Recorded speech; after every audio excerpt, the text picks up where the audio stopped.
Chapter 976 Malaikat yang Jatuh. Ki darah emas melonjak, tetapi tubuh Ye Fan diam seperti gunung. Dengan hanya 2 pukulan, dia membunuh 2 kultivator dari ortodoksi barat, mengejutkan semua orang sampai ke intinya. Kabut abu-abu melonjak, menutupi langit dan bumi. Wajah seorang kultivator barat yang sudah tua penuh dengan kerutan, dan matanya berwarna abu-abu kelam.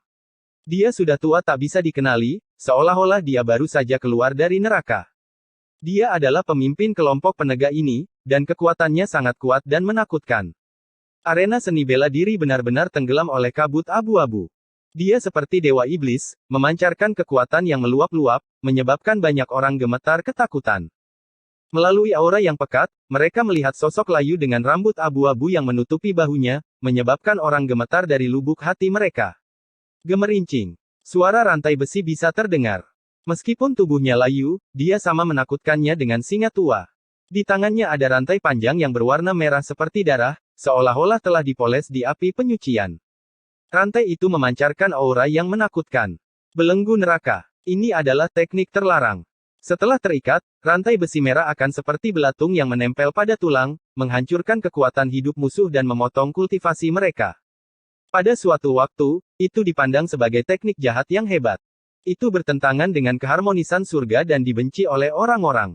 Ini adalah orang tua di tingkat ke-7 alam naga. Dia memiliki status yang sangat tinggi di barat, dan dia bisa bertarung beberapa tingkat lebih tinggi darinya. Oleh karena itu, dia tidak kenal takut. Rantai besi berwarna merah darah itu mengeluarkan suara yang menusuk telinga, seolah-olah sekelompok ular menyerbu. Ini adalah penghakiman tuanku padamu. Rambutnya yang panjang acak-acakan, dan matanya seperti abu mati. Suaranya tanpa emosi, hikmat, dan serius saat dia mengumumkan dengan keras. Rantai besi merah itu meneteskan darah, dan warna merahnya bahkan lebih menakutkan. Semua orang mendengar suara seperti ratapan hantu dan lolongan para dewa. Seolah-olah gerbang api penyucian telah dibuka. Pada saat itu, angin dingin melolong dengan marah, dan ombak liar menerjang langit. Mayat yang tak terhitung jumlahnya muncul, dan banyak iblis dan malaikat tanpa kepala muncul, menyelimuti seluruh area. Roar. Pemandangan ini sangat menakutkan. Hal ini disertai dengan suara gemuruh yang keras, dan terdengar suara gemuruh pintu batu yang didorong terbuka. Seolah-olah dewa kematian telah keluar dari pemakaman dan akan mencabut nyawa Ye Fan. Rantai-rantai itu bergegas dan hendak membungkus tubuh Ye Fan. Dia tidak bergerak sampai rantai berdarah itu dekat dengan tubuhnya dan hendak menembus jantungnya. Baru pada saat itulah dia mengulurkan tangan dengan telapak tangannya yang kuat dan meraih rantai tebal itu. Kaca. Dia menarik dengan segenap kekuatannya, dan kemudian dengan guncangan keras, penegak ortodoksi Dao Barat itu terbatuk-batuk dan mengeluarkan banyak darah di tempat. Rantai besi itu patah lurus dan kemudian hancur. Seperti tumpukan gumpalan darah yang jatuh, rantai besi itu pecah menjadi puluhan bagian dan dengan mudah terkoyak. Selain itu, potongan terakhir sangat lurus, seperti tombak panjang. Rantai berwarna merah darah ini bahkan lebih tajam dari ujung tombak. Rantai itu menembus tengkorak pria itu, meninggalkan mayat yang jatuh ke tanah dengan punggung menghadap ke langit. Rantai merah darah itu bahkan lebih tajam daripada ujung tombak. Itu terlalu biasa, tetapi juga sangat mengejutkan. Seorang pemimpin penegak hukum dari barat terbunuh begitu saja tanpa ada ketegangan. Siapa kau? Yang lain mundur, wajah mereka penuh keterkejutan, tidak berani mempercayai apa yang mereka lihat. Ye Fan tidak mengatakan apa-apa dan menatap mereka seolah-olah dia sedang melihat orang yang sudah mati. Tubuhnya tidak bergerak sedikit pun. Jimat kuno berkedip-kedip di telapak tangannya dan terjalin menjadi hamparan pola dao. Hal ini membuat mata orang-orang ini menjadi semakin kosong saat mereka menatap dengan tajam. Ini awalnya adalah perwujudan dari kultivasi seseorang. Ketika seseorang mencapai alam Ye Fan, begitu teknik ini digunakan, kultivasi seseorang akan secara otomatis berputar dan terjalin menjadi simbol-simbol yang terbentuk dari hukum langit dan bumi yang menakjubkan. Namun, orang-orang ini salah mengira itu sebagai jimat sekte Dao dan secara keliru mengira bahwa Ye Fan telah menggunakan harta karun sihir yang kuat untuk menghancurkan rantai besi merah dan membunuh pemimpin penegak hukum. Adapun yang lain, selain dari Taois kiri, Master Sekte Kunlun Sue Chen dan beberapa orang lainnya, mereka tidak dapat melihat dengan jelas dan semuanya terguncang. Gunakan Fury of Thunder dan lakukan penghakiman padanya. Seorang pria tua yang kulitnya keriput tak bisa dikenali berteriak. Gulungan yang lebih besar muncul di udara, dan semua orang segera merasakan sejenis aura yang ekstrim. Fluktuasi yang sangat kuat. Semua orang tidak bisa membantu tetapi mundur. Ini jelas merupakan artefak terlarang yang lebih menakutkan.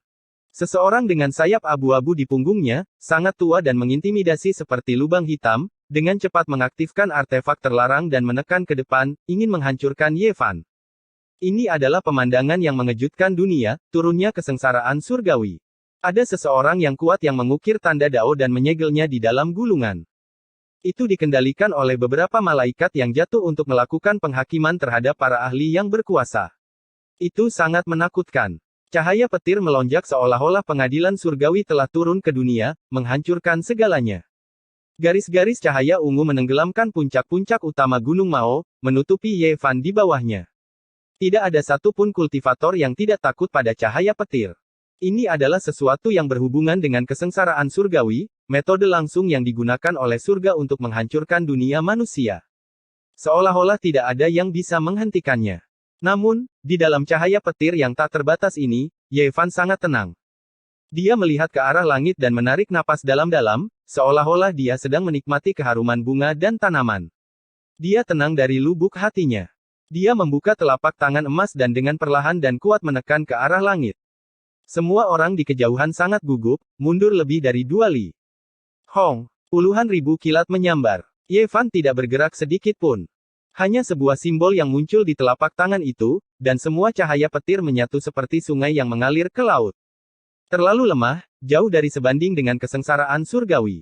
Dia berkata pelan pada dirinya sendiri. Hanya beberapa orang kultivator dari ortodoksi barat di dekatnya yang mendengar hal ini. Mereka sangat terkejut sehingga darah mereka mengalir dingin dan jiwa mereka hampir meninggalkan tubuh mereka. Hong! Semua petir menghilang, semuanya terserap ke dalam simbol di telapak tangan Ye Fan. Semua orang membatu dan benar-benar tercengang. Jimat macam apa itu? Mungkinkah itu harta karun petir jimat legendaris? Itu adalah jimat ilahi. Seharusnya itu ditinggalkan oleh orang bijak kuno. Semua orang tercengang seperti patung tanah liat, dan butuh waktu lama bagi mereka untuk mendiskusikan hal ini. Kamu, siapa sebenarnya kamu? Suara beberapa malaikat yang jatuh dengan sayap abu-abu bergetar. Pembudidaya nakal Ye Fan, gumamnya dengan tenang pada dirinya sendiri. Dia tidak langsung menyerang dengan kejam karena dia sedang mempelajari gulungan dan menyelidiki dasar dari orang-orang ini. Dia ingin melihat apakah ortodoksi barat memiliki poin-poin penting. Beberapa penegak dari ortodoksi barat semuanya berwajah pucat. Kekuatan yang ditunjukkan oleh orang di depan mereka berada di puncak transformasi naga, dan jimat ilahi itu bahkan lebih menakutkan. Mereka tidak berdaya untuk mematahkannya. Mereka saling memandang satu sama lain pada saat yang sama, dan semuanya dengan tegas menyerang. Masing-masing dari mereka mengeluarkan sebuah gulungan dan merapalkan mantra kuno. Ini semua adalah senjata terlarang. Mereka melemparkan gulungan itu dengan segenap kekuatan mereka dan berbalik untuk pergi. Mereka ingin melarikan diri dari tempat ini. Orang di depan mereka pasti tidak bisa diprovokasi, dan tidak mungkin bagi mereka untuk membunuhnya. Kalian telah melaksanakan hari penghakiman terhadapku, tetapi masih belum ada hasilnya. Datang dan dengarkan hukuman saya untuk Anda. Ye Fan menyerang. Simbol di telapak tangannya berkedip-kedip, dan petir yang berkobar-kobar melesat dan melesat ke depan. Keempat gulungan kuno itu semuanya hancur dan berubah menjadi potongan-potongan kertas yang berkilau dan tembus cahaya. Mereka melayang turun dari langit, dan jejak-jejak yang ada di atasnya hancur. Kekuatan sihir mereka terhapus. Apa? Keempat malaikat yang jatuh itu merasa ngeri. Gulungan ini bahkan tidak bisa menghalangi sejenak, dan ini membuat mereka sangat ketakutan. Ini jelas bukan seseorang dari alam rahasia transformasi naga. Mereka telah meremehkannya. Ye Fan mengubah telapak tangannya menjadi jari dan menunjuk ke depan. Jari emas itu seperti pilar emas yang bisa menembus langit. Ketika jatuh, ia menghancurkan segala sesuatu yang berbentuk.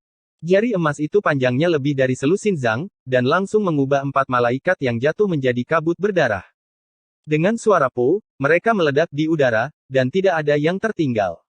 Ye Fan menggunakan tangannya untuk meraih salah satu lautan kesadaran para malaikat yang jatuh. Dia membaca beberapa informasi yang ingin dia ketahui, dan kemudian dia menyebarkan kabut berdarah. Semua orang benar-benar tercengang. Ini seperti sebuah legenda. Siapa sebenarnya orang ini? Dia dengan mudah membunuh beberapa penegak yang kuat dari ortodoksi barat dengan mengangkat tangannya, seolah-olah dia sedang menghancurkan semut. Ini hanyalah seorang dewa, seorang ahli kemampuan ilahi yang hebat yang bahkan tidak bisa dilawan oleh para master sekte. Ini adalah eksistensi yang sulit ditemukan di zaman sekarang. Dia terlihat sangat muda, dan energi darahnya sekuat lautan. Dia seharusnya tidak mencapai alam ini, jadi bagaimana dia bisa begitu kuat? Ini adalah pertanyaan dan keterkejutan yang dimiliki hampir semua orang. Ye Fan berbalik dan melihat seseorang yang mengenakan jubah besar di tengah kerumunan. Orang itu ingin berbalik dan pergi. Senyuman dingin muncul di sudut mulutnya, dan dia mengarahkan jarinya lagi. Kamu akan menyesali ini. Tuanku telah turun ke dunia ini, dan perang salib pasti akan menghancurkanmu. Perang salib benar-benar menakjubkan. Mari kita lihat apakah perjalanan ke barat saya lebih efektif, atau apakah ekspedisi ke timur Anda lebih efektif. Ye Fan berkata pelan pada dirinya sendiri. Pikirannya sedikit terguncang. Melalui jejak ingatan dan gulungan artefak terlarang itu, dia sangat merasakan bahwa ortodoksi barat memiliki keuntungan di zaman tanpa kultivasi. Melalui kultivasi kekuatan spiritual, ada individu yang bisa menjadi ahli kemampuan ilahi yang hebat di zaman sekarang. Mungkin, bahkan mungkin ada seseorang yang bisa bertarung melawannya.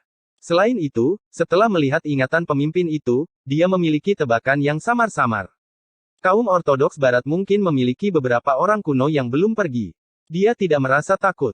Bahkan ketika menghadapi begitu banyak musuh besar di biduk, dia masih bisa bergerak tanpa hambatan di seluruh dunia dan mengguncang 5 wilayah. Mengapa dia harus takut pada ortodoksi barat di zaman tanpa kultivasi? Kepala Komatsu muncul dari sakunya. Penampilannya yang aneh dengan pupil mata hitam pekat dan bulu ungu seperti satin membuat orang lain tidak mungkin tidak memperhatikannya. Dia membawa seekor tupai ungu. Itu dia. Ahli kemampuan ilahi yang hebat yang bermanifestasi di Jiujiang. Tidak heran dia sangat kuat. Banyak orang berteriak terkejut. Ye Fan menjadi titik fokus perhatian. Mata semua orang terfokus padanya, dan banyak orang menunjukkan ekspresi terkejut. Cukup banyak murid perempuan muda dari berbagai sekte yang memperlihatkan cahaya cemerlang di mata mereka. Mustahil bagi kultivator yang luar biasa dan ilahi ini untuk tidak mendominasi dunia. Kompetisi berlanjut. Master Sekte Sangqing mengumumkan. Kemudian, dia, Taois Kiri, Master Sekte Kunlun Suechen, Master Sekte Pedang Abadi, Master Garis Keturunan Vermilion Phoenix, dan yang lainnya berdiri bersama dan mengundang Ye Fan ke istana Jiuxiao Wanfu. Ini adalah istana suci Gunung Mao. Hal yang begitu besar telah terjadi. Ye Fan sendiri telah memancarkan kilau misterius di seluruh konferensi.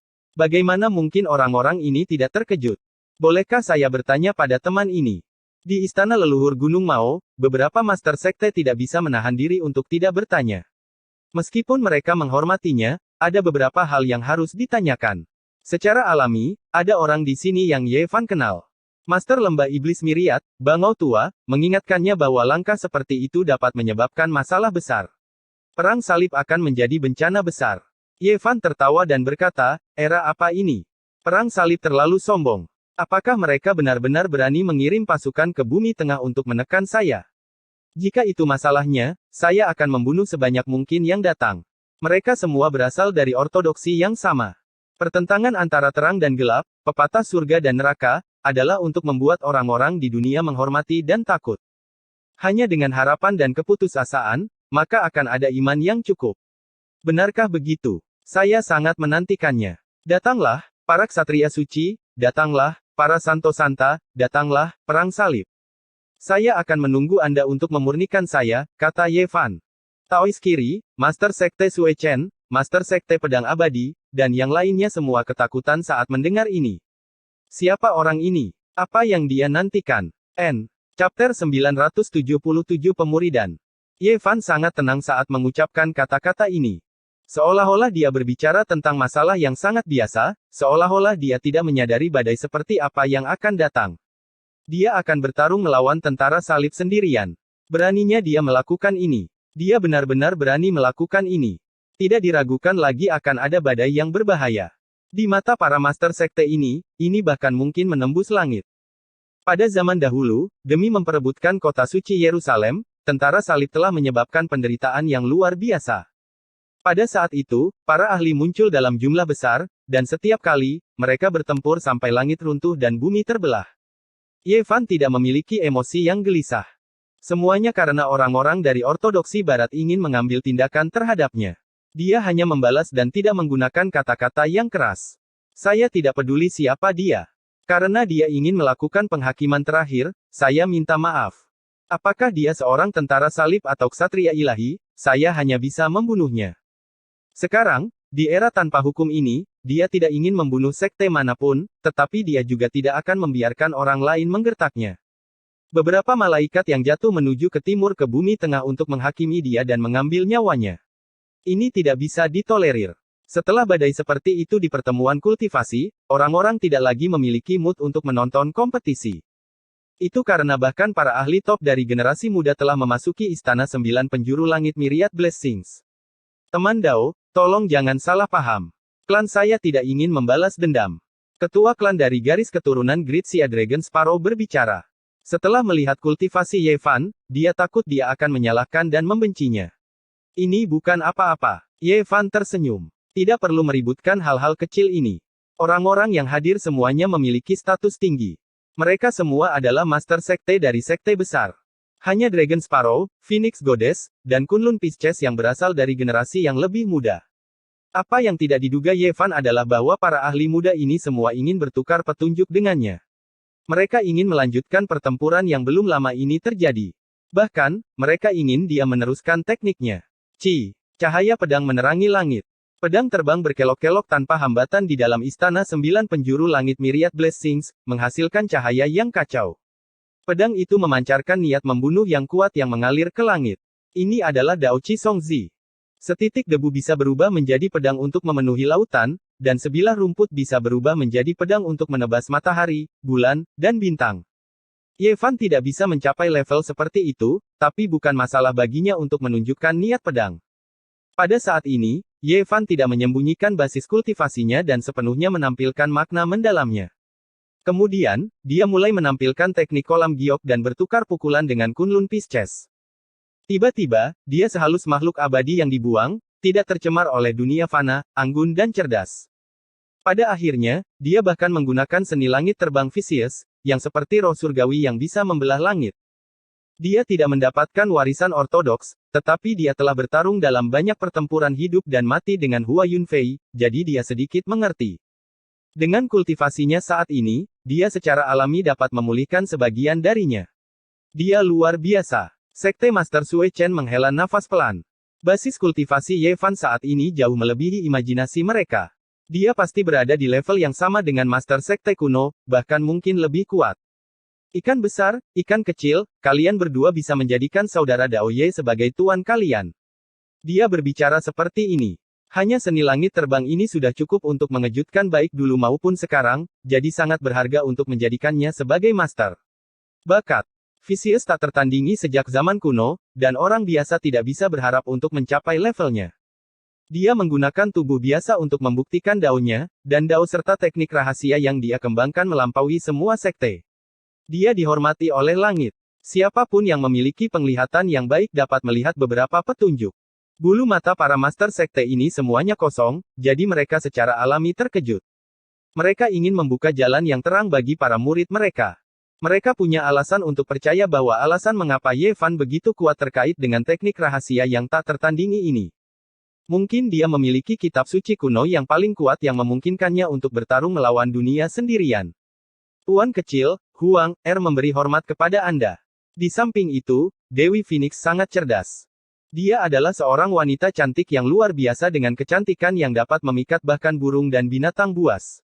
Dia mengenakan pakaian modern, namun memiliki pesona klasik. Biasanya, dia sangat sombong, tetapi saat ini, dia menunjukkan ekspresi nakal. Bisa dikatakan bahwa dia adalah tipe kecantikan yang tidak konvensional.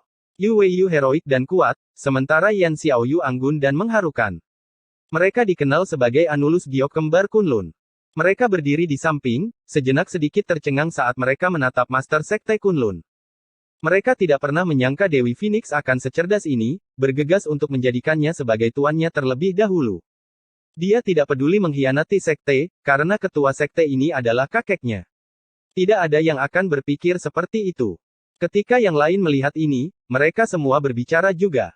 Saat ini, terlalu sulit untuk menemukan seseorang yang sebanding dengan Master Sekte kuno atau bahkan lebih kuat. Namun, ada orang yang masih hidup di depan mereka. Jika seorang murid diizinkan untuk berkultivasi dengannya, belum lagi warisan, bahkan status mereka akan sangat berbeda. Siapa yang berani menyakitinya di masa depan? Membentuk hubungan dengan Ye Fan adalah jenis intimidasi yang tidak terlihat. Pada akhirnya, ketua sekte Gunung Longhu juga memanggil keturunannya. Namanya Zhang Qingyang, dan dia dikenal sebagai guru spiritual kecil Tao. Dia juga dikenal sebagai guru Tao kecil. Dewi Phoenix, Zhan Yifan, Burung Pipit Naga, Kunlun Pisces, dan Zhang Qingyang. Keenam orang ini bisa dikatakan sebagai 6 orang jenius yang paling kuat dari generasi muda. Mereka memiliki potensi terbesar, dan tuan mereka masing-masing ingin Ye Fan menerimanya. Di antara mereka, Dewi Phoenix adalah yang paling aktif. Dia benar-benar berbeda dari penampilannya yang sombong biasanya. Matanya yang besar melengkung menjadi bulan sabit saat dia tanpa malu-malu memeluk lengan Ye Fan dan menolak untuk melepaskannya. Seolah-olah dia bertindak tanpa malu-malu. Di antara mereka, Long Xiaok adalah yang paling dingin. Dia seperti ini, langsung dan lugas. Dia hanya membuka mulutnya dan meminta Ye Fan untuk mengajarinya teknik, dan kemudian dia berdiri di sana seperti balok kayu. Begitu banyak orang yang bertanya dengan sungguh-sungguh, tetapi Ye Fan terus menggelengkan kepalanya. Dia tidak berniat menerima murid. Memberi mereka beberapa petunjuk tidak masalah, tapi itu sudah cukup untuk membuat pria ungu kecil di sisinya untuk mengajar. Saudara Ye, tolong pertimbangkan kembali. Anak-anak ini adalah bibit yang baik, tapi sayang sekali mereka lahir di waktu yang salah. Jika mereka tetap berada di sekte ini, mereka akan menjadi tidak berguna. Mereka terus memohon. Orang jenius semacam ini jarang terjadi. Untuk membina mereka, setiap sekte berusaha keras. Mereka memberi mereka mata spiritual terbaik untuk bermeditasi dan memberi mereka obat suci leluhur untuk dikonsumsi. Mereka bekerja keras untuk menciptakan lingkungan yang mirip dengan zaman kuno. Namun, mereka hanya bisa membudidayakannya sampai tahap ini. Apa yang harus dikonsumsi hampir semuanya. Setelah memasuki tahap naga, kebutuhannya akan semakin besar. Tidak ada cara untuk mensimulasikan lingkungan kuno. Melihat pencapaian Ye Fan, mereka merasa bahwa dia kemungkinan besar memiliki cara lain. Mereka menginginkan bantuannya agar jalan para jenius ini bisa lebih panjang dan lebih jauh. Saudara Ye, dengan pencapaian Anda, cepat atau lambat Anda akan memilih untuk pergi jauh. Energi spiritual di bumi telah mengering. Engkau pasti akan meniru orang bijak kuno dan pergi. Namun, jika Anda pergi seperti ini, bagaimana dengan kekhawatiran Anda di bumi? Kata-kata kepala sekolah Kunlun Sue Chen mengejutkan Ye Fan. Ya, mungkin setelah puluhan atau ratusan tahun, dia akhirnya akan menginjakkan kaki di langit berbintang. Bahkan jika sulit untuk kembali ke biduk, dia akan mencoba yang terbaik untuk melihat teman-teman lamanya. Setelah dia pergi, siapa yang akan bisa membangun pijakan di depan makam orang tuanya? Siapa yang bisa merawat orang-orang yang tak terlupakan itu? Siapa yang bisa melindungi kekhawatirannya di dunia manusia? Pada akhirnya, Ye Fan setuju dan menerima mereka sebagai murid yang terdaftar. Pada saat yang sama, dia juga ingin memahami di mana para orang bijak dan orang bijak kuno telah melalui sekte-sekte ini. Dia ingin tahu jalan kuno seperti apa yang telah mereka tempuh dan petunjuk apa yang mungkin mereka tinggalkan. Pertemuan para praktisi Siulian pun berakhir. Semua orang sangat puas dan merasa bahwa perjalanan ini tidak sia-sia. Dapat melihat eksistensi yang sebanding dengan seni ilahi kuno dalam tindakan adalah hadiah terbesar. Dikatakan bahwa dia adalah seorang ahli di lingkaran besar alam naga. Kekuatannya tercermin dalam pertarungannya dengan para malaikat yang jatuh. Beberapa kepala sekolah menilai bahwa dia mungkin akan segera naik ke keabadian. Mengenai bagaimana situasi sebenarnya, kepala sekolah Sue Chen dan yang lainnya secara alami tidak akan mengatakannya karena mereka tahu bahwa Ye Fan mungkin harus bertarung sendirian melawan tentara salib di timur. Tidak mengungkapkan kekuatannya mungkin merupakan kartu truf terbesarnya. Hal ini karena Ye Fan ingin mengambil kembali semua benda-benda kuno yang telah dicuri oleh kaum ortodoks barat. Dia tidak ingin bertindak gegabah dan membuat musuh waspada. Tidak ada yang salah dengan berbagai museum, tetapi ada beberapa senjata leluhur di Yerusalem dan kota Vatikan yang harus diambil kembali. Berbicara tentang masalah ini, kata-kata beberapa kepala sekolah dipenuhi dengan kemarahan. Banyak senjata leluhur di Middle Earth yang sebenarnya dicuri di masa lalu. Ini adalah jenis penghinaan. Mereka dipamerkan di barat dan tidak bisa diambil kembali bahkan sampai sekarang. Aku akan melakukan perjalanan ke sana dan mengambil kembali semua senjata leluhur, kata Ye Fan dengan lembut sambil menatap ke arah barat yang jauh. Setelah itu, dia membawa sejumlah murid yang terdaftar menuruni gunung dan meninggalkan sekte Sangqing. Dia menolak undangan dari beberapa kepala sekolah karena dia sudah berlama-lama di sini selama berhari-hari. Apa yang terjadi? Kunlun Pisces, Dewi Phoenix dan yang lainnya berteriak khawatir. Mereka semua membuat persiapan untuk bertempur dan masing-masing menjaga satu sisi. Setelah itu, mereka melihat ke arah Ye Fan dan menunggu perintahnya. Formasi pembunuhan kuno, seseorang ingin melenyapkanku. Ekspresinya sangat jelek. Dia baru saja menunjukkan kekuatannya di Gunung Mao, namun ada seseorang yang tidak takut dan membuat formasi yang begitu hebat untuk memurnikan jiwanya. Formasi pembunuhan ini sangat besar dan seharusnya dibuat dengan susah payah. Setelah diperiksa lebih dekat, Ye Fan menemukan bahwa itu adalah jenis formasi ekstrim kuno yang telah dipindahkan oleh seseorang dengan kekuatan magis yang besar. Itu telah disembunyikan di sini selama beberapa hari. Ini adalah langit dan bumi kuno. Pohon-pohon kuno menjulang tinggi ke langit dan tanaman merambat seperti pegunungan. Gunung-gunung menjulang tinggi ke awan satu demi satu. Niat membunuh yang tak ada habisnya bertahan di bumi yang besar ini. Hong, sebuah jejak besar menekan ke bawah. Ada 9 naga yang terukir di atasnya, menyeramkan dan megah. Itu sangat berat. Jejak besar itu terbuat dari perunggu dan dilapisi karat hijau. Senjata raja. Cahaya dingin melintas melewati mata Ye Fan. Kali ini, mereka benar-benar tidak datang dengan niat baik. Untuk menggunakan senjata kuno seperti itu, yang bersembunyi di kegelapan pasti sangat kuat. Ekspresinya tidak berubah. Dia memanggil yang lain dan menyuruh mereka berdiri di belakangnya. Dia mengambil tindakan sendirian, jari-jarinya seperti pedang saat dia menebas ke arah jejak perunggu naga berkepala 9. Suara yang menghancurkan bumi terdengar saat jari-jarinya mengguncang hamparan gelombang pedang. Mereka seperti gelombang emas yang mengguncang ke langit satu demi satu. Dragon Sparrow, Kunlun, dan yang lainnya tercengang. Ini adalah pertama kalinya mereka melihat Ye Fan keluar seperti ini. Ki darah emas yang dia pancarkan membuat telinga mereka berdenging. Darah emas di tubuh Ye Fan mendidih seperti sungai yang besar, namun juga seperti gemuruh guntur.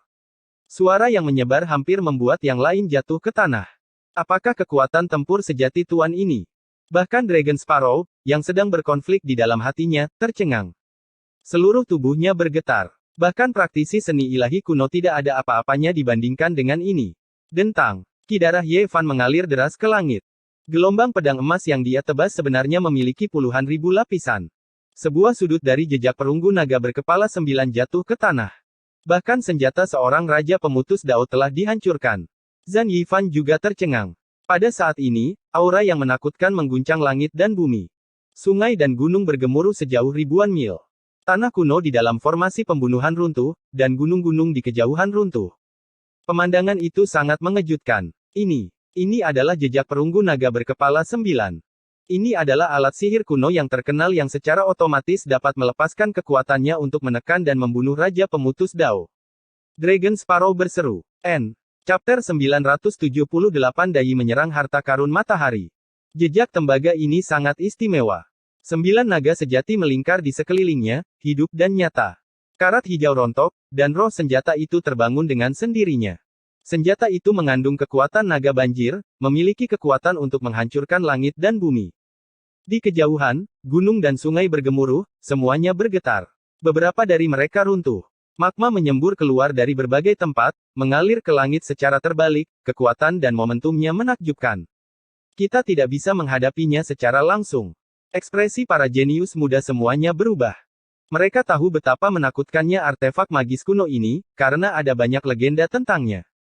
Mereka sangat mengkhawatirkan Ye Fan, tetapi pada saat yang sama, mereka sangat marah. Belum lama ini, Ye Fan mengatakan bahwa dia akan membawa mereka ke barat untuk mengambil beberapa artefak leluhur dari bumi tengah. Hal ini membuat hati mereka bergejolak dengan emosi, tidak bisa tenang. Sekarang, mereka dicegat dan dibunuh di tengah jalan. Ekspresi Ye Fan tenang dan tidak terganggu, tidak menunjukkan rasa takut. Dia merentangkan telapak tangannya dan perlahan-lahan menekannya ke arah langit. Dia benar-benar akan menggunakan kekuatan fisiknya untuk melawannya. Peng! Jejak tembaga suci 9 naga yang dihidupkan kembali melepaskan cahaya tak berujung. 9 naga sejati samar-samar terlihat melingkar, dan pada saat yang sama, mereka menekan tangan emas besar itu, melepaskan riak dao tak terbatas yang terus bergemuruh. Ini adalah pemandangan yang mencengangkan, seolah-olah ada puluhan ribu air terjun besar yang mengalir deras, menciptakan suara yang memekakkan telinga. Garis-garis energi menggantung tinggi di langit, menenggelamkan tangan Ye Fan yang bergunung-gunung di dalamnya. Jejak tembaga suci berwarna hijau setinggi gunung. Itu terus bergetar, ingin menghancurkan telapak tangan Ye Fan menjadi pasta daging. Di permukaannya, 9 naga perunggu itu sepertinya telah mendapatkan kehidupan, secara tak terduga melingkar, melepaskan diri dari jejak itu dan bergegas keluar. Perangkap Dewa Naga Sejati. Ini adalah salah satu legenda dari jejak sekte besar ini. 9 naga dapat meninggalkan tubuh dan berubah menjadi tubuh yang sebenarnya, menjebak musuh yang kuat di dalamnya dan mencekik mereka sampai mati. Ini adalah pengikat Dao, yang berisi hukum alam dan Dao yang agung. Ekspresi Ye Fan tidak berubah. Telapak tangan dan jari-jarinya berkontraksi, berubah menjadi jejak pembalik langit. Ini adalah teknik jejak yang kuat yang dia pegang. Telapak tangannya berubah menjadi jejak emas yang besar, bergemuruh dengan 9 naga sejati. Jejak melawan jejak. Cahaya yang berkobar berkedip-kedip. 9 naga mengeluarkan suara gemuruh, bergemuruh seperti tsunami. Namun, mereka tidak bisa menghentikan jejak langit berubah. 2 dari mereka hancur berantakan di tempat, dan sisanya meratap saat mereka memasuki jejak tembaga. Setiap naga sejati melingkar di sekitar jejak itu. Saat ini, mereka semua membuka mulut mereka, menyemburkan cahaya warna-warni yang indah yang berubah menjadi surga yang menghubungkan energi pedang, berkelok-kelok dan meretas. Terlalu menakutkan. Zhang Yifan terguncang. Dia adalah seorang pembudidaya pedang, jadi dia sangat sensitif terhadap ki pedang surgawi semacam ini. Dia merasakan ketakutan yang tak terlukiskan. Di dunia saat ini, begitu ki pedang seperti ini muncul, bisa dikatakan tak terkalahkan. Siapa yang bisa menghentikannya? Itu karena harta sekte ini tidak membutuhkan siapapun untuk mengendalikannya, mampu menyerang musuh dengan sendirinya. Di zaman tanpa kultivasi ini, itu bisa dikatakan sebagai senjata pembunuh hebat yang mengejutkan dunia. Itu terlalu menentang surga, satu sapuan menyapu hamparan, mampu membuat dunia kultivasi mengalir dengan sungai darah, mayat menumpuk menjadi gunung. Bukankah harta ini hilang bertahun-tahun yang lalu? Bagaimana bisa muncul lagi? Guru Tao kecil, Zhang Qingyang, bergumam pada dirinya sendiri karena terkejut. Ekspresi Pisces dan Dewi Phoenix Kunlun juga berubah. Ketika senjata pembunuh yang hebat ini muncul, itu benar-benar tak tertandingi saat itu. Setiap master sekte yang bertemu dengannya akan mati tanpa ketegangan. Ye Fan tetap tidak tergerak. Matanya dalam, dan tangannya dengan cepat bergerak, langsung menghasilkan tinju reinkarnasi 6 Dao. Dia mengeluarkan raungan yang jelas dari mulutnya, memuntahkan aliran udara yang seperti pelangi yang menembus matahari. Panjangnya beberapa lusin zang, dan kemudian tinjunya menghantam ke langit. Kepalan tangan emas ini sepertinya telah mengguncang langit. Itu disertai dengan lautan petir yang menyilaukan, seolah-olah 9 langit akan runtuh. Surga mendominasi bumi. Di langit, artefak magis kuno yang terkenal itu runtuh di tempat. 9 kepala naga terpotong, dan jejak tembaga itu retak. Kemudian, itu hancur dalam sekejap. Artefak sihir tingkat raja dihancurkan oleh satu kepalan tangannya. Semua orang tercengang. Mereka tidak bisa mempercayai semua yang terjadi. Itu terlalu mengejutkan. Para jenius muda itu sangat terkejut sehingga mereka tidak bisa berkata apa-apa. Bulu kuduk mereka merinding di sekujur tubuh mereka. Seberapa kuatkah tuan muda misterius ini? Ini hanyalah sebuah artefak magis legendaris, yang namanya mengguncang zaman kuno. Namun, para penguasa suci dari semua sekte dihancurkan begitu saja. Itu benar-benar dihancurkan begitu saja. Dragon Sparrow tercengang dan hanya bisa bergumam pada dirinya sendiri. Jika kamu menyukainya, Tuan akan menghadiahkanmu cetakan tembaga yang lebih baik di masa depan. Ye Fan menyimpan tinju reinkarnasi 6 Dao dan berbalik. Ketika semua orang mendengar ini, mereka semua tercengang. Dia tidak peduli sama sekali. Dia sangat tenang dalam menghadapi niat membunuh yang luar biasa. Para master sekte semua mengelilinginya. Mereka secara misterius memasuki formasi pembunuhan kuno dan merasakan parahnya situasi. Ye Fan baru saja menunjukkan kekuatan yang luar biasa belum lama ini, namun seseorang mencoba membunuhnya segera setelah dia meninggalkan gunung. Betapa berani dan biadabnya ini. Teman Dao mana yang telah menghiasi kita dengan kehadirannya? Mengapa harus membuat keributan besar seperti itu? Master Sekte Sangqing berteriak. Ini adalah wilayah Gunung Mao, jadi bagi mereka, ini adalah bentuk penghinaan yang luar biasa. Ini tidak ada hubungannya dengan kalian semua. Cepat pergi. Teriakan dingin terdengar. Formasi pembunuhan kuno diaktifkan. Rentetan demi rentetan niat membunuh yang menakutkan berubah menjadi cahaya yang luar biasa saat mereka bergegas, menembus kubah surgawi. Mereka mencoba membunuh Ye Fan. Gunung dan sungai bergerak, dan medan berubah. Banyak senjata kuno terbang seperti hujan cahaya. Meskipun mereka bukan benda-benda ilahi, mereka masih cukup mengintimidasi. Mereka sangat padat, memenuhi langit. Puluhan ribu senjata melesat. Gunung-gunung dan sungai-sungai bergabung menjadi satu, energi yang dahsyat melonjak, mendukung semua jenis senjata kuno. Ini adalah kekuatan formasi. Ketika kerumitan mencapai tingkat tertentu, gunung, sungai, bumi yang luas, lautan yang luas, dan bahkan matahari, bulan, dan bintang-bintang semuanya dapat digunakan, menampilkan kekuatan alam dan dao surgawi. Formasi besar kuno bergabung dengan kekuatan besar langit dan bumi, mengoperasikan semua jenis senjata kuno untuk menekan Ye Fan, ingin mengubahnya menjadi pasta berdarah, merobeknya menjadi debu, serangan itu mengejutkan langit. Ekspresi Ye Fan berubah. Ini adalah formasi yang digunakan untuk menjebak raja. Orang yang datang melebih-lebihkan dia, tidak ingin memberinya kesempatan sedikit pun, ingin membunuhnya. Dengan goyangan tangannya, beberapa lusin spanduk besar muncul, menusuk mereka ke bumi, mengunci semua arah, membuatnya sehingga formasi pembunuhan di wilayah ini tidak bisa beroperasi. Menggunakan formasi untuk mematahkan formasi, ini adalah panji-panji ajaib yang diberikan Kaisar Hitam padanya saat itu. Dia tidak banyak menggunakannya, tapi sekarang, itu sangat berguna. Segala sesuatu dalam jarak beberapa ratus zang terkunci. Formasi pembunuh kuno tidak bisa beroperasi, tidak bisa mendekatinya. Hari ini tahun depan akan menjadi hari peringatan kematianmu. Aku akan mengirimmu dalam perjalanan. Pada saat ini, sesosok tubuh tinggi muncul di sebuah gunung yang tinggi di kejauhan. Itu seperti tubuh iblis. Dia menarik busurnya dan menancapkan anak panah, melepaskan gelombang angin dan suara guntur saat melesat. Ini adalah pelangi ilahi yang berkobar-kobar yang mengguncang langit dan bumi. Segera setelah muncul, langit dan bumi terbelah. Separuh besar pegunungan di kejauhan hancur. Itu memiliki kekuatan yang tak terbatas dan tak terukur. Untungnya, ini adalah dunia yang dibentuk oleh formasi pembunuhan kuno. Jika itu di dunia luar, itu akan memicu bencana yang luar biasa. Kekuatan penghancurnya terlalu besar. Kecepatan anak panah ini terlalu cepat. Ye Fan sedikit ceroboh, tanpa diduga tidak bisa menghindarinya. Dia menggunakan telapak tangan emasnya untuk memblokirnya, melepaskan energi darah yang meluap dari surga yang disertai dengan suara gemuruh. Namun, apa yang benar-benar tak terduga adalah bahwa ketika panah kemarahan dilepaskan, gunung dan sungai kehilangan warna, matahari dan bulan kehilangan cahaya. Kekuatannya melebihi imajinasinya, sangat hebat sampai pada tingkat yang tidak terbayangkan. Darah emas memercik keluar. Telapak tangan kanan Ye Fan tertusuk. Panah ilahi yang aneh ini melesat, membawa serta hujan besar darah emas. Itu adalah pemandangan yang mengerikan. Sulit untuk membayangkan benda ilahi macam apa ini. Itu benar-benar menembus bagian tengah telapak tangan Ye Fan, meninggalkan lubang berdarah saat terbang keluar. Bahkan tubuh tirani tubuh ilahi umat manusia pun tidak bisa menghentikannya.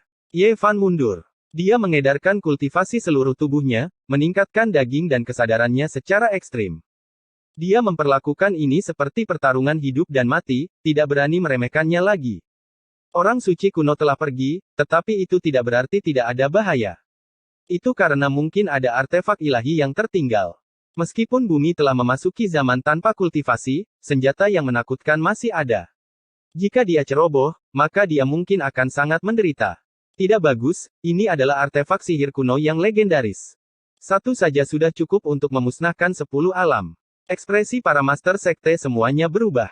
Mereka dengan keras mengingatkan Ye Fan untuk menghindarinya dan tidak menghadapinya secara langsung. Namun, makhluk ini mengikutinya seperti bayangan dan tidak bisa dilepaskan sama sekali. Makhluk itu terus mengejar Ye Fan tanpa melepaskannya.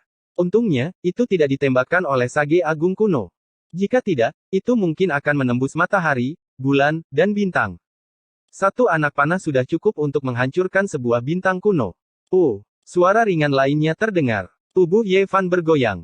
Dia menggunakan telapak tangan dan jari-jarinya untuk memblokir anak panah ini. Seluruh tubuhnya bergetar hebat, dan ruang antara ibu jari dan telunjuknya terbelah.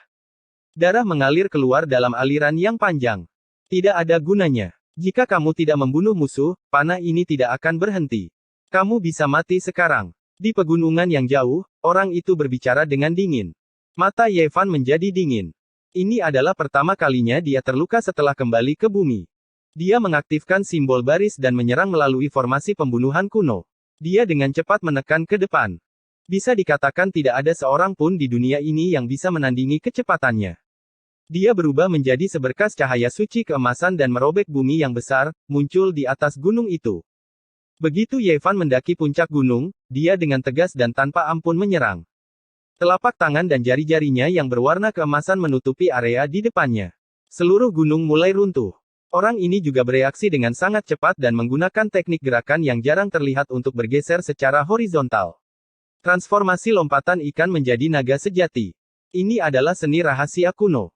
Itu bisa memungkinkan seseorang untuk maju ke titik ekstrim dalam sekejap, memungkinkan kelincahan seseorang untuk mencapai puncak dan melepaskan semua potensinya.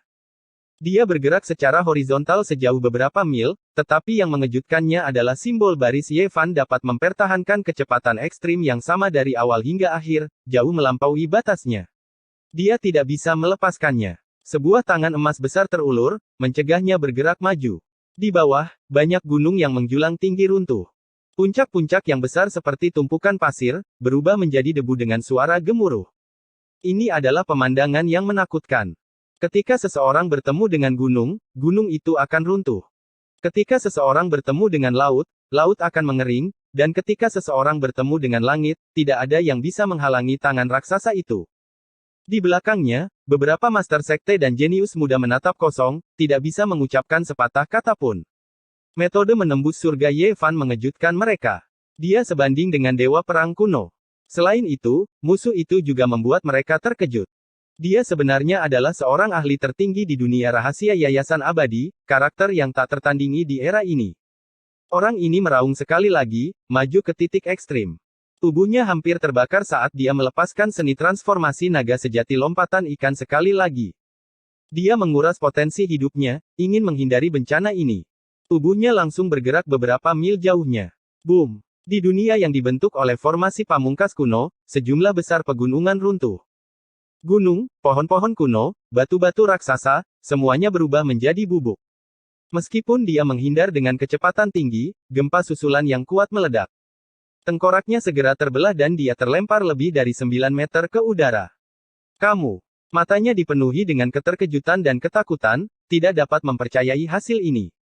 Darah mengalir dari atas kepalanya, bercampur dengan cairan otak, mengaburkan penglihatannya. Dengan keras, tengkoraknya jatuh ke tanah di bawah kakinya. Itu adalah pemandangan yang mengerikan. Dia adalah seorang ahli fondasi keabadian, tidak mungkin baginya untuk mati dengan mudah. Dia berteriak ketakutan. Ye Fan mendekat seperti dewa iblis. Ekspresinya dingin saat dia berbicara, harta karun Dewa Yi yang ditembakkan matahari sulit untuk dihancurkan. Kalau begitu, aku akan melenyapkanmu terlebih dahulu. Pada saat ini, dia sudah mengetahui identitas dan asal-usul orang ini. Chapter 979 Artefak Kuno.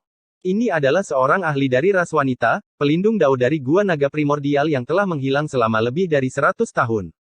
Jubahnya berbicara dengan sendirinya, dan dia memancarkan keliaran bawaan. Dia mengertakkan gigi dan mengenakan jubah yang terbuat dari sisik ular. Rambutnya diikat menjadi satu seperti ular hitam. Meskipun dia takut pada Ye Fan, dia tidak ingin menunggu kematian dan ingin membalas. Dia memuntahkan segumpal esensi darah Xiantian yang berubah menjadi pedang darah ular surgawi yang menebas ke tengah alis Ye Fan. Ternyata, itu sia-sia. Ye Fan dengan ringan menjentikkan jarinya, dan gelombang energi esensi Xiantian ini segera berubah menjadi asap, menguap sepenuhnya. Itu dimurnikan menjadi abu, tidak cukup untuk mencapai Dao. Ini adalah seseorang dari dinasti Jin. Saat itu, dia telah berkontribusi besar pada kehancuran dinasti Song Utara dan telah berkultivasi selama lebih dari 1000 tahun. Basis kultivasinya sangat mendalam dan dia dapat dianggap sebagai ahli tingkat puncak di era saat ini. Saat itu, esensi langit dan bumi tidak selangka sekarang. Selain itu, dia sering memasuki pegunungan Changbai dan menggali banyak ginseng, yang sangat bermanfaat bagi kultivasinya.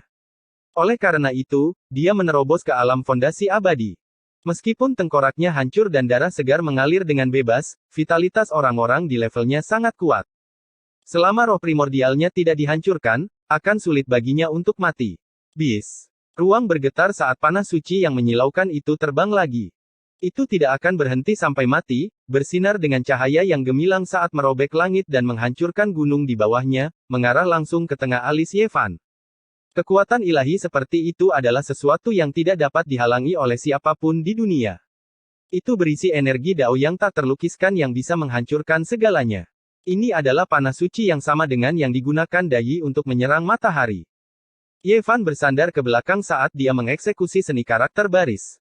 Selama dia tidak ceroboh, dia akan bisa menghindarinya dalam waktu singkat.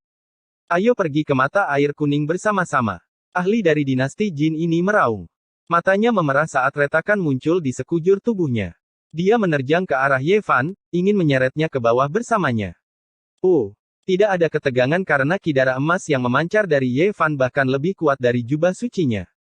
Sangat sulit untuk ditembus, dan saat dia bertabrakan dengannya, tubuhnya hancur menjadi kabut darah. Di kejauhan, semburat cahaya yang berkobar itu melesat lagi, dan kali ini, itu bahkan lebih kuat. Setengah dari langit ditembak jatuh, dan keruntuhan besar terjadi. Jenis kekuatan ini terlalu menakutkan, bukan sesuatu yang bisa dilawan oleh manusia. Raja pemutus dao yang normal pasti akan menderita keluhan, hanya mampu menetralisirnya dengan keterampilan dao mereka, tidak dapat menghadapinya secara langsung. Ye Fan dengan cepat menemukan cara untuk mematahkannya. Dia tidak punya waktu untuk melihat roh primordial orang ini, jadi dia hanya bisa mengangkat tangannya dan menghancurkannya. Hanya ketika pemilik panah itu mati, panah suci itu akan berhenti. Benar saja, cahaya yang berkobar segera meredup. Panah ini jatuh ke tanah, dan aura menakutkan yang memenuhi langit menghilang. Semuanya kembali normal. Ini adalah anak panah hitam yang tidak terlihat istimewa. Tidak diketahui terbuat dari bahan apa, tapi terasa berat di tangan. Beratnya mungkin puluhan ribu kilogram, dan itu menghancurkan batu-batu besar di tanah. Sungguh panah yang menakutkan. Bagaimana mereka membuatnya? Ye Fan merenung. Ini jelas merupakan benda ilahi yang bisa melukai dagingnya. Itu seharusnya cukup untuk diklasifikasikan sebagai artefak ilahi, dan kekuatan penghancurnya terlalu menakutkan. Baru saja, ketika dia buru-buru melirik roh primordial orang emas itu, dia menemukan bahwa dia telah menawarkan indera ilahi pada artefak ini. Selama dia tidak mati, panah suci akan bertarung untuknya dan membunuh musuh. Kedua pelindung dao meninggalkan gua naga asal selama lebih dari 100 tahun dan tidak pernah muncul lagi. Sekarang mereka telah kembali, mereka pasti telah mendapatkan kesempatan surgawi. Ye Fan berkata pada dirinya sendiri. Jejak tembaga 9 naga suci sudah cukup menakutkan. Roh senjatanya terbangun, dan bisa membunuh musuh dengan sendirinya. Sekarang setelah harta karun suci matahari tembak ini muncul, itu benar-benar melebihi akal sehat. Tubuh anak panah hitam itu tidak terlalu halus, seolah-olah dipoles dari batu. Itu terlihat sederhana dan biasa saja, dan tidak ada yang istimewa darinya. Namun, Ye Fan merasa itu cukup enak dipandang, seolah-olah ada sesuatu yang hilang. Sulit untuk mengatakan tingkat artefak apa itu, tetapi tidak ada keraguan tentang kekuatannya. Begitu anak panah itu dilepaskan, gunung dan sungai akan kehilangan warnanya, dan langit akan runtuh dan bumi akan runtuh. Ini adalah harta karun rahasia, dan dia dengan hati-hati menyimpannya. Kemudian, indera keilahiannya yang kuat menyapu ke segala arah. Ada 2 pelindung dao di gua naga asal, jadi seharusnya ada 1 lagi. Saudara Ye benar-benar reinkarnasi dari seorang dewa. Beberapa jenius muda semuanya menunjukkan cahaya aneh di mata mereka, dan hati mereka melonjak dengan emosi. Mereka merindukan kekuatan semacam ini, dan berharap suatu hari nanti, mereka juga bisa menciptakan awan dan hujan dengan membalikkan tangan. Ye Fan turun dan kembali ke formasi. Meskipun dia merasakan niat membunuh dan tahu bahwa masih ada orang dalam kegelapan, dia tidak bergerak. Selamat, Tuan, karena telah mendapatkan harta karun tertinggi. Ini adalah bahan sisa dari 9 panah suci Dai. Ini adalah harta karun langka di dunia, dan senjata pembunuh paling terkenal di era kuno. Dewi Phoenix tersenyum nakal dan maju untuk memberi selamat. Dia adalah orang yang paling lincah di grup. Meskipun dia biasanya dingin dan sombong, dan tidak peduli dengan orang lain, dia akan selalu membuat pengecualian di depan para master sekte dan ahli hebat seperti Ye Fan. Ini benar-benar tak terbayangkan. Item ini telah muncul lagi. Ketika orang bijak kuno pergi, dia tidak dapat menemukannya bahkan setelah mencari di seluruh dunia, hanya meninggalkan penyesalan. Setelah Master Sekte Kunlun menerima panah hitam legam itu, dia terkejut dan hampir melepaskannya dari tangannya. Dia tidak menyangka beratnya mencapai puluhan ribu jin. Di era kuno, penembakan matahari oleh Dai mengejutkan dunia, dan tidak diketahui berapa banyak orang suci yang ketakutan. Itu adalah 1 anak panah untuk 1, dan menyerang jatuh 9 matahari. Tentu saja, untuk lebih tepatnya, 9 burung gagak emas itu semuanya adalah binatang iblis tingkat suci. Pertempuran itu mengguncang zaman kuno dan modern, dan meninggalkan legenda yang tak ada habisnya. Itu tercatat dalam sejarah dunia Dao, dan tidak akan pernah bisa dihapus. Bahkan di dunia fana, ada banyak legenda. Namun, pahlawan kuno itu dibingungkan oleh orang-orang, dan ada beberapa ketidaksesuaian dan kesalahan. Di era kuno, ada dua orang bernama Yi. Yang satu milik Diao, dan bisa disebut Dai. Yang satunya lagi berasal dari periode Taikang dari dinasti Xia, dan disebut Hou Yi. Dalam buku kuno Huainanzi, tercatat, ketika Diao ditangkap, 10 matahari melesat secara bersamaan, menghanguskan tanaman, membunuh tanaman, dan membuat orang-orang tidak memiliki apa-apa untuk dimakan. Dai menyerang selama 10 matahari, dan membunuh Xuan Ni. Dia memotong ular Xiu di Dongting, dan menangkap Feng Xi di hutan Murbei. Orang-orang senang. Meskipun keahlian memanah Hou Yi sangat hebat dan terkenal selama periode Taikang dinasti Xia, dia tidak bisa dibandingkan dengan Dai. Dia pernah ingin menggulingkan dinasti Xia, tetapi akhirnya terbunuh. Namun, orang-orang di dunia Dao tahu bahwa Dai adalah ahli yang tak tertandingi yang menyerang matahari. Dia adalah pahlawan di suatu zaman, dan tidak ada yang bisa menandinginya. Saat itu, pada zaman kuno, ada sebuah rahasia yang menarik kultivator dari luar wilayah, dan menyebabkan kerugian besar bagi orang-orang kuno. Kata kepala sekolah Sue Chen. Jelas bahwa rahasia yang disebut mengacu pada kelahiran makhluk abadi di pegunungan 99 naga. Orang-orang suci dari luar daerah khawatir dan datang ke sini untuk memperjuangkannya. Di antara mereka, 10 matahari adalah yang paling menakutkan, dan mereka semua berasal dari klan Gagak Emas. Ketika mereka pertama kali muncul, mereka menjerumuskan orang-orang ke dalam kesengsaraan dan penderitaan, dan api matahari yang dimurnikan mengguncang langit dan bumi. Pada akhirnya, Dai lahir, dan dia membunuh 9 orang suci. Legenda mengatakan bahwa mereka berasal dari planet kuno bernama Huosang, dan ayah mereka adalah seorang kaisar semu. Sayangnya, Dai meninggal karena hal ini. Memikirkan tentang zaman kuno, bahkan kepala sekolah pun tidak bisa menahan haru. Itu adalah periode waktu yang mulia, dan itu adalah masa ketika para pahlawan lahir dan semua jenis orang bijak ada. Selama masa itu, iblis-iblis mengaum di antara langit dan bumi, dan mereka dapat mencabut bintang-bintang dan bulan. Jika bukan karena kelahiran umat manusia yang terkuat, hasilnya tidak akan terbayangkan. Boom! Tiba-tiba, formasi pembunuh kuno mulai beroperasi lagi. Harta karun magis menari-nari di udara, menyerang bendera formasi. Serangannya sangat sengit, dan ingin menghancurkan mereka sekaligus. Kalian semua tetaplah di sini dan jangan keluar. Dia tidak akan bisa menerobos untuk sementara waktu, jadi aku akan pergi menyingkirkannya, kata Ye Fan. Hati-hati, bahan sisa dari teknik penempaan panah suci Dai membuat 2 panah tinta. Pasti ada satu lagi yang belum digunakan. Kepala sekolah Sue Chen mengingatkan. Ye Fan mengangguk, dan pada saat yang sama, dia mengaktifkan karakter pendekar. Darah di tubuhnya bergemuruh seperti guntur, dan luka di tangan kanannya dengan cepat sembuh. Sosoknya berkelebat, dan dia menghilang dari tempatnya. Dia menyerang formasi besar kuno, dan indera sucinya yang kuat menyelidiki keluar dalam upaya untuk menemukan orang itu. 2 orang kuno dari dinasti Jin pasti mendapatkan banyak senjata kuno, dan orang yang masih hidup pasti memiliki harta karun rahasia yang bisa menyembunyikan tubuhnya. Jika tidak, dia pasti sudah ditemukan sejak lama. Gemuruh, gemuruh. Api jalan melonjak, menutupi langit dan bumi. Formasi kuno hancur, menghancurkan segalanya. Tempat ini menjadi dunianya sendiri, dan penghancuran diri ini seperti akhir dari dunia. Mata Ye Fan membeku. Dia tidak menunjukkan rasa takut, tetapi yang lain pasti tidak bisa menerimanya. Cahaya melintas dari sela-sela alisnya, dan sebuah kuali kuno terbang keluar. Kuali itu dengan cepat membesar, menutupi langit dan bumi, dan menyedot orang-orang di dalamnya. Astaga, apa ini? Tidak mungkin sumber energi legendaris yang seusia dengan langit dan bumi, bukan? Zhan Yifan berteriak kaget. Apakah ini nyata? Bahkan burung gereja naga yang dingin tidak bisa menahan diri untuk tidak mengeluarkan suara terkejut. Formasi besar itu runtuh, dan gunung-gunung serta sungai-sungai berubah menjadi cahaya, menguap menjadi kekuatan yang paling mendasar. Itu bergabung dengan hukum yang telah lahir dalam formasi sejak zaman kuno, dan bergegas menuju Ye Fan. Menemukanmu. Ye Fan membuka mata surgawi, dan pada saat formasi besar itu pecah, dia melihat melalui sumber energi.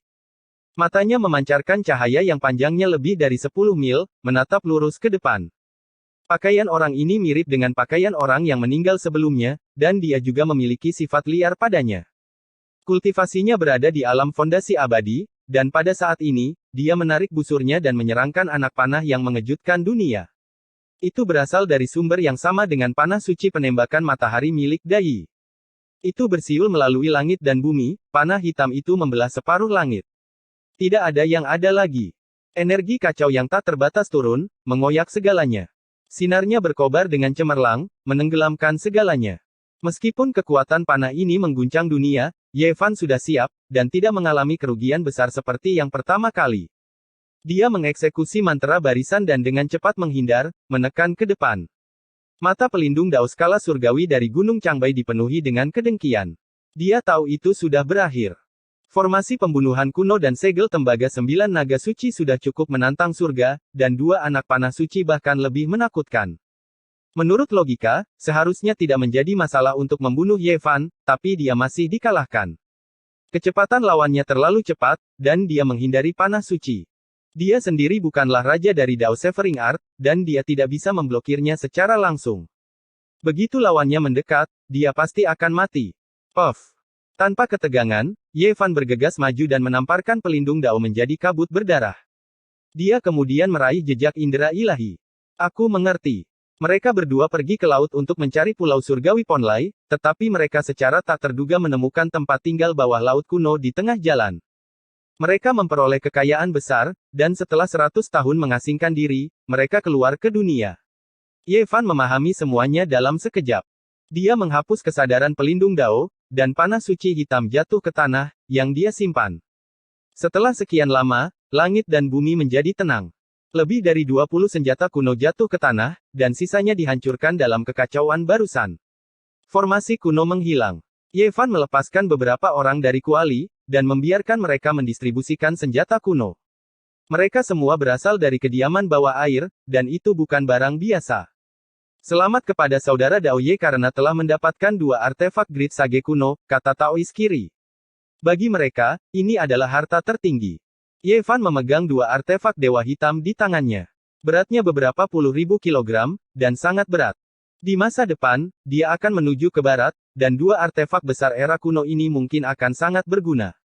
Dia merasa bahwa ortodoksi barat kemungkinan besar memiliki bayangan makhluk kuno, dan kali ini, dia mungkin akan menemukan sesuatu. Panah hitam kuno mungkin diwarnai dengan darah dewa. Dia menyebutkan beberapa kalimat sederhana, dan para murid segera merasa sulit untuk tenang. Mereka semua sangat bersemangat. Di masa lalu, ada desas-desus bahwa perjalanan Lao Zi ke barat berubah menjadi artefak kuno. Sekarang, Tuan juga akan pergi ke barat. Apakah dia akan berubah menjadi artefak kuno? Saya benar-benar ingin segera melanjutkan perjalanan. Bahkan seseorang seperti Dragon Sparrow yang memiliki temperamen dingin tidak bisa menahan diri. Apakah panah suci hitam akan menjadi artefak kuno? Yang lain bahkan lebih diliputi emosi, merasa sulit untuk mengendalikan diri. Chapter 980 Jalan Utara Tanah Suci. Setelah formasi pembunuhan kuno dihancurkan, semuanya berantakan. Untungnya, tidak ada yang rusak di dunia luar. Gunung Mao di wilayah fana itu tenang dan tenang. Tidak ada yang tahu bahwa pertempuran besar telah terjadi di sini. Ye Fan tidak berniat mencari masalah dengan ras skala surgawi. Tidak masalah jika kedua pelindung Dao mati, tidak ada yang perlu dikejar. Hanya saja mereka berdua ingin membalas dendam. Apakah semua orang tahu siapa orang ini dan dari ras mana dia berasal? Ye Fan disergap hari ini dan mau tidak mau memikirkan kejadian di masa lalu. Dia mengeluarkan sebuah foto kuno, itu adalah foto hitam putih dari Perang Dunia Kedua abad lalu. Di foto itu, ada siluet iblis dengan ki darah yang menjulang tinggi. Orang ini menyebabkan keributan besar saat itu. Dia bukan seseorang dari 4 ras iblis dan tidak ada yang tahu latar belakangnya. Leluhur tua dari Travermilion Phoenix berbicara. Ye Fan mengangguk ketika dia mendengar ini. Selama dia bukan dari ras skala surgawi, tidak apa-apa. Jika ada perang lain di masa depan, orang ini jelas merupakan karakter yang menakutkan. Dia membawa muridnya yang masih dalam nama bersamanya. Taois kiri juga bersamanya. Lebih tepatnya, mereka sedang menuju ke pegunungan Zhongnan bersama dengan pendeta Tao tua itu. Guru, kapan Anda akan berangkat? Ayo cepat pergi ke barat. Yu Weiyu berbicara, merasa sedikit tidak sabar. Tidak perlu terburu-buru karena mereka sudah ada di sini. Jika aku pergi ke barat, aku mungkin akan melewatkan sesuatu. Setelah saya berurusan dengan beberapa kelompok orang dan membuat mereka tidak berani pergi ke timur lagi, saya akan pergi ke barat. Ye Fan berbicara. Itu bukan ide yang buruk. Kami akan perlahan menuju ke barat. Di masa depan, nama kita mungkin akan tercatat dalam sejarah. Zhang Yifan berbicara. Dalam perjalanan, Ye Fan dan Taoist Qiri berjalan bersama. Orang tua ini tidak sederhana dan sudah berusia lebih dari 1200 tahun. Dia hidup dalam pengasingan di pegunungan Zhongnan dan merupakan salah satu dari sedikit ahli tertinggi di dunia. Saya malu. Orang tua ini telah terjebak di lapisan pertama fondasi abadi selama bertahun-tahun dan tidak memiliki cara untuk maju lebih jauh. Saya tidak tahu kapan saya bisa berhasil. Taoist tua itu sangat rendah hati. Dia adalah seseorang yang bahkan lebih tua dari pelindung Tao dari pegunungan Changbai.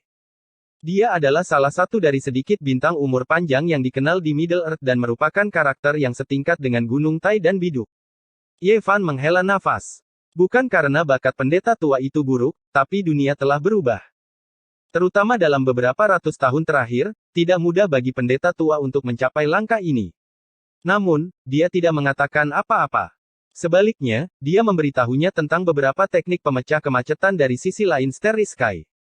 Tentu saja, di sepanjang jalan, dia juga mengajarkan beberapa teknik kepada murid-muridnya. Pertama, dia mengajari mereka teknik rahasia dari dua dinasti Jin kuno. Ini adalah teknik rahasia kuno yang mereka berdua dapatkan ketika mereka berada di laut. Lompatan ikan menjadi naga sejati akan memungkinkan mereka untuk naik ke tingkat yang ekstrim dalam waktu singkat, meningkatkan kelincahan mereka secara ekstrim. Mereka akan dapat menandingi karakter rahasia Sing dalam sekejap. Saya memang memiliki beberapa teknik rahasia kuno lainnya, tetapi jika Anda ingin mempelajarinya, persyaratannya sangat tinggi, dan ada banyak tes. Saat ini, saya hanya bisa mengajari Anda teknik lain. Mereka adalah murid-muridnya dalam nama dan bukan pewaris sejati ortodoksi. Dengan demikian, karakter rahasia Sing dan karakter rahasia pertarungan tidak dapat diajarkan saat ini. Lompatan ikan menjadi naga sejati juga merupakan teknik yang menakjubkan. Itu terkenal di seluruh dunia selama zaman kuno dan sangat dihormati. Jika bukan karena karakter rahasia Sing, itu akan menjadi teknik dewa tertinggi. Bahkan Taoist Qiri pun iri dan ikut bergabung. Dia dengan rendah hati meminta bimbingan. Ye Fan dengan sungguh-sungguh mengajari mereka, dan pendeta Tao tua itu sangat senang. Hari itu, dia bergegas kembali ke Gunung Zhongnan sendirian. Tidak lama kemudian, dia berlari kembali lagi hanya untuk menguji teknik ini. Para murid tentu saja sangat senang. Teknik kuno ini telah hilang selama bertahun-tahun, dan sekarang mereka cukup beruntung untuk mempelajarinya, mereka sangat bersemangat. Wah ya, bayi kecil yang lucu.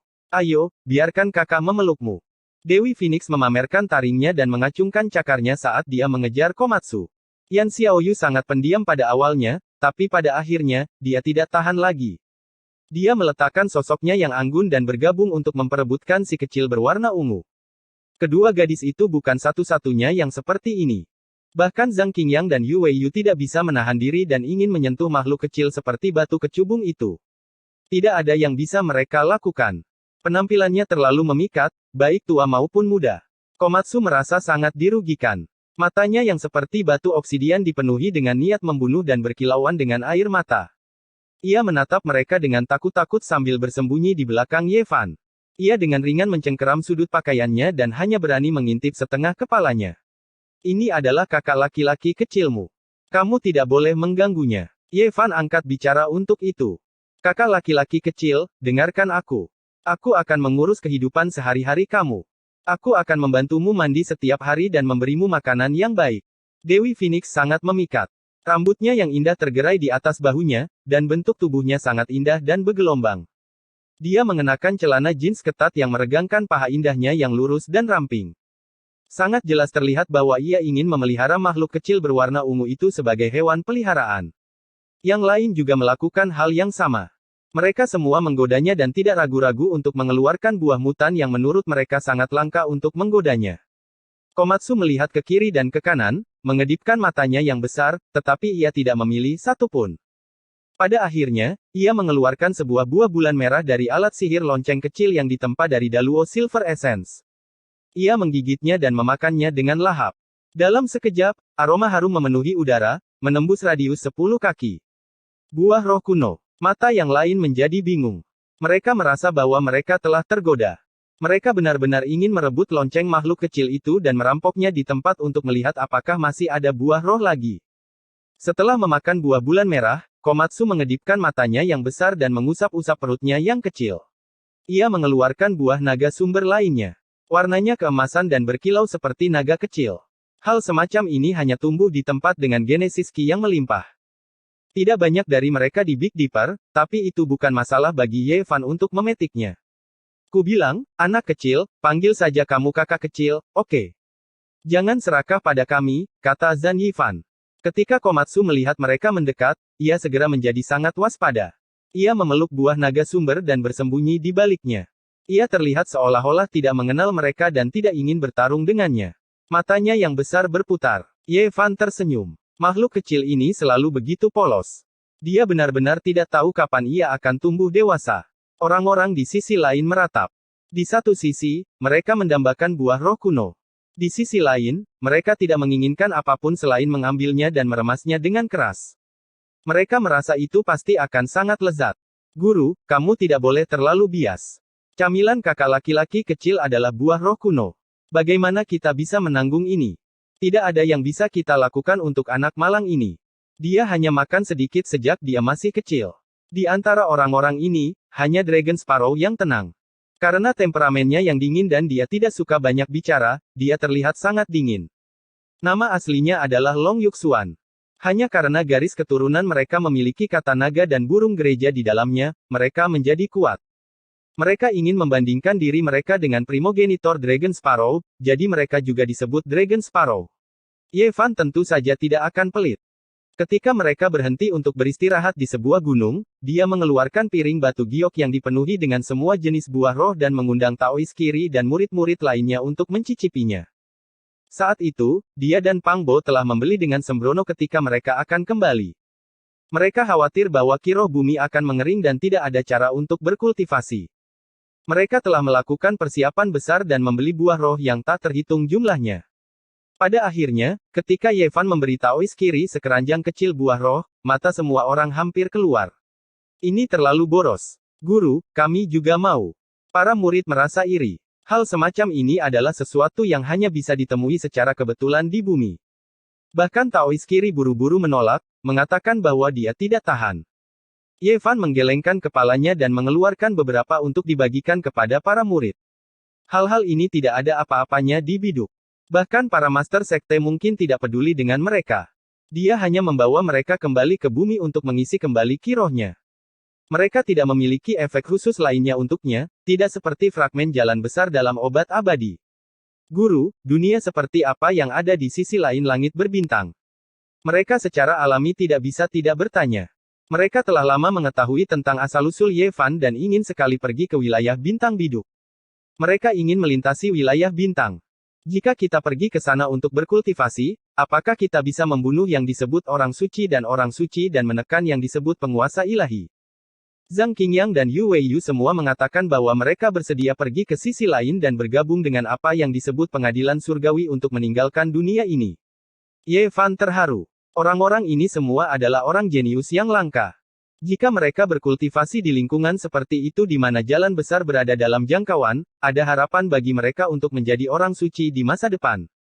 Dengan begitu banyak orang berbakat yang bergabung dengan istana surgawi, bahkan dinasti-dinasti ilahi dan tanah suci pun tampak kecil jika dibandingkan. Mereka pasti akan mencapai hal-hal besar di masa depan. Sayangnya, dia menghela nafas dan berkata, sulit bagiku untuk kembali. Bagaimana saya bisa membawa kalian? Gunung Zhongnan dikelilingi oleh ribuan puncak hijau dan pemandangan yang indah. Tempat ini dikenal sebagai kota abadi, dan merupakan mahkota dari gua-gua. Gunung Selatan dalam pepatah, kebahagiaan bagaikan air yang mengalir tanpa henti di Laut Timur, dan umur panjang sama panjangnya dengan pinus abadi di Gunung Zhongnan, mengacu pada gunung ini. Ini juga merupakan istana leluhur Taoisme, tempat awal dari sekte Quanzhen. Ada Zhengzhen di selatan dan Quanzhen di utara. Setiap tahun, banyak penganut Tao yang datang ke sini untuk berziarah. Ada banyak kuil Tao di pegunungan. Lembah-lembah yang dalam terasa tenang dan elegan, dan teriakan kera dan harimau bisa terdengar. Itu adalah kembalinya kesederhanaan dan alam. Guru, kapan kita akan pergi ke barat? Ini dimulai ketika kita meninggalkan Gunung Longhu. Bukankah kita pergi ke barat dari Gunung Mao ke Gunung Zhongnan? Ye Fan dan yang lainnya berjalan di jalur gunung yang terjal dan tiba di Gua Taois kiri. Tanaman merambat tua itu setebal tangki air. Tidak ada orang luar yang datang ke sini dalam 1000 tahun. Di kejauhan, ada banyak kuil Tao. Mereka sangat mengesankan dan diselimuti kabut. Ada burung bangau bermahkota merah yang menari-nari di langit dan kera-kera roh yang melompat-lompat kegirangan. Sungguh luar biasa seperti di dunia lain.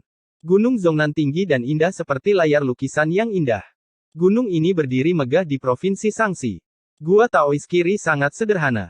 Selain tempat tidur batu, meja batu, dan kursi batu, tidak ada yang lain.